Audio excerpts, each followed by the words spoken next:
dying in a sterile modern hospital room is not how anyone expects their second chance at life to begin. Yet here I am, breathing fresh, magical country air once again. Reincarnated into a vibrant fantasy realm filled with monsters and magic, most heroes would immediately seek glory. I chose a much quieter path, preferring to hide my true capabilities. They see me as a simple farmhand, but nobody knows the quiet boy sweeping the tavern floor possesses a power capable of destroying kingdoms. My unique cheat skill is called absolute restructuring. It lets me rewrite the laws of objects and spells, though I mostly use it to finish my chores effortlessly. Mornings start before the sun crests over the jagged mountain ridge. While everyone else struggles with heavy lifting, I let my passive mana handle the heavy burdens silently. In the tavern, travelers trade tales of terrifying bosses and legendary heroes. I sit quietly in the corner, sipping juice and listening. A flashy group of silver-rank adventurers storms into the tavern, their enchanted swords gleaming as they proudly demand everyone's attention. Most villagers look up to them with absolute awe. To me, they just look like loud children playing with sharp toys. I finish my drink and quietly pay my copper coin. Far away from prying eyes deep within the whispering woods, I test the true limits of my power. A single flick of my wrist can reshape the earth itself. Back home, 3 spells can exhaust a mage. Me? My mana is infinite, endlessly regenerating, enough to make even the impossible feel effortless. Despite possessing world-ending powers, my greatest desire is absolute peace. I love tending to my small vegetable garden and enjoying the simple, quiet moments of everyday life. One afternoon, elder hobbles up to my gate with an urgent expression. Trouble has struck the outer perimeter, and the local guards are completely out of their depth. A rampaging rock boar, mutated by dark miasma, has strayed from the deep mountains. It is heading straight for the village farms, destroying everything left in its path. Panic erupts across the settlement as families grab their children and flee toward the central square. No one has the strength to fight a beast of this terrifying magnitude. The town guards raise their iron spears, their hands shake uncontrollably. Their pathetic strikes bounce harmlessly off the monster's thick stone hide like harmless raindrops. Sighing softly, I realize I cannot keep hiding my abilities if everyone is about to get trampled. I step out from behind the grain silo into plain sight. Villagers shout at me to run away, thinking I am just a foolish farm kid rushing his death. Their voices echo with frantic worry and absolute confusion. I ignore their warnings and continue walking forward until I stand directly between the rampaging rock boar and the terrified villagers cowering behind me. Instead of fighting it with physical force, I simply decide to rewrite its composition. I channel less than 1% of my true power through my fingertips. A gentle wave of pure golden light ripples across the battlefield. Time seems to slow down as the invisible pressure of my aura washes over everyone present. With absolute restructuring, the monster's deadly miasma vanishes instantly. Its stone armor turns to harmless clay, then dissolves into sparkling dust. Absolute silence falls over the entire village square. The villagers stop running, staring in utter disbelief at the spot where a death-dealing beast stood just moments ago. I turn around, scratching the back of my head awkwardly, hoping nobody asks too many difficult questions about how a farmhand just banished an elite disaster-class monster. Whispers ripple through the crowd. No one can comprehend what magic spell was used, because no known incantation matches what they just witnessed with their own eyes. I try to brush off the moment with a casual excuse, mumbling something about the beast, tripping over a rock and scaring itself away before anyone can interrogate me. Naturally, nobody believes my terrible excuse. The village elder rushes forward, grabbing my shoulders with shaking hands and demanding to know my true identity and lineage. Rumors spread like wildfire. A mysterious, overpowered sage hiding in disguise has been spotted across nearby towns and royal provinces. Hoping to avoid the incoming attention, I try to return to my ordinary daily routines. But things in the village have permanently changed, and everyone now watches my every move. Instead of treating me like a lazy farmhand, villagers start leaving expensive gifts at my doorstep.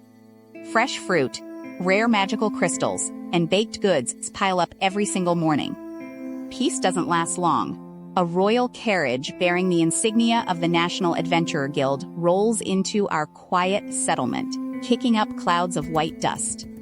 Guild Inspector Vane steps out of the carriage, adjusting his pristine white gloves. He has heard tales of the anomaly in this village and demands an immediate audience.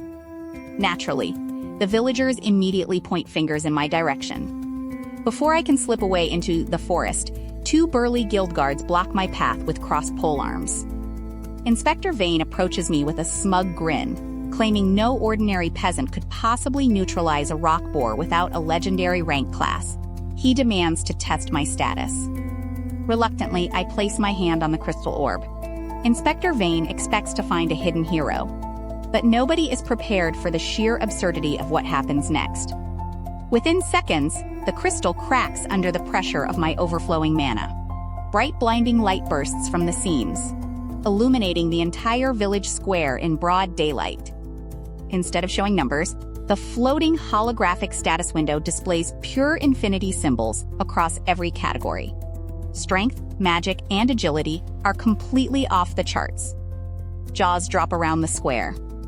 Inspector Vane falls to his knees, trembling so hard his expensive monocle slips right off his face and shatters on the stone ground. I scratch my head again, offering a weak smile. I tell them the crystal must have been manufactured poorly in the capital, but nobody is buying my excuses anymore. The secret is officially out. The humble farmhand everyone ignored is actually the most overpowered entity in existence, and word spreads like wildfire across the entire continent. Life in the village will never be the same again. Delegations of kings and generals now line up outside my fence, begging for advice from the ultimate overpowered nobody. Tired of the endless stream of visitors, I decided it's time to take matters into my own hands and enjoy a moment of true peace and quiet. I sneak away to a hidden crystal river deep in the woods where no one can find me. Just me, the gentle flowing water, and my trusty wooden fishing pole. Even fishing becomes absurd when you can manipulate probability. Every single cast yields a legendary mythical fish straight out of ancient lore without any effort at all. My peaceful fishing trip is suddenly interrupted by the sound of approaching armor. A lost royal princess and her guards stumble into my secluded clearing. Princess Iris collapses near the riverbank, explaining that her royal escort was ambushed by shadow assassins. She begs for shelter and assistance from the legendary sage. I let out a heavy sigh. I just wanted a quiet afternoon of fishing, but ignoring a royal in distress goes against my simple code of avoiding unnecessary trouble. Before we can even head back, dark shadowy figures drop silently from the tree canopy. Elite assassins from the Underworld Guild have tracked the princess straight to our spot. Princess Iris cowers behind me in terror, warning me that these assassins are ruthless killers who leave no survivors. I simply stretch my arms lazily. The lead assassin lunges forward at blinding speed, aiming a fatal strike straight at my chest. To normal eyes, his movement is completely invisible. With a single blink, I freeze time completely around us. The fast-moving assassin stops mid-air, suspended in place like a statue in a museum. Instead of destroying them, I use my absolute restructuring skill to rewrite their murderous programming into harmless gardeners. Let's see how they like manual labor. Time snaps back to normal in an instant. The assassin completes his lunge, but instead of holding a dagger, he finds himself holding a pair of garden shears. The bewildered assassins look at the shears, then at me, before bowing respectfully and immediately starting to trim the nearby bushes. Even dark guilds obey my absolute rules.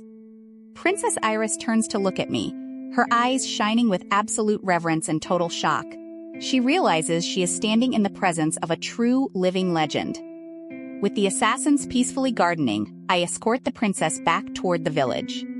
Word of this miraculous event spreads to the royal capital before the sun even sets.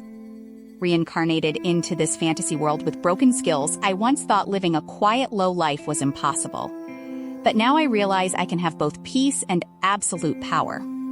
Everyone in the world now knows my name, yet I still prefer napping under a tree to ruling an empire. Some heroes seek glory. I just want a good nap. No matter what monsters or kingdoms try to disturb my peaceful routine, my overpowered unique superpower will always ensure that quiet days prevail in the end. Whether hidden as a humble farmhand or revered as an untouchable sage, my extraordinary second life in this fantasy realm is only just beginning to unfold. So if you ever find yourself reincarnated in another world with god-tier skills, remember that you do not need to fight everyone. Sometimes, a quiet life is the ultimate power. Did you enjoy this epic fantasy journey? Hit that subscribe button and share your thoughts in the comments below on what superpower you would want when getting reincarnated.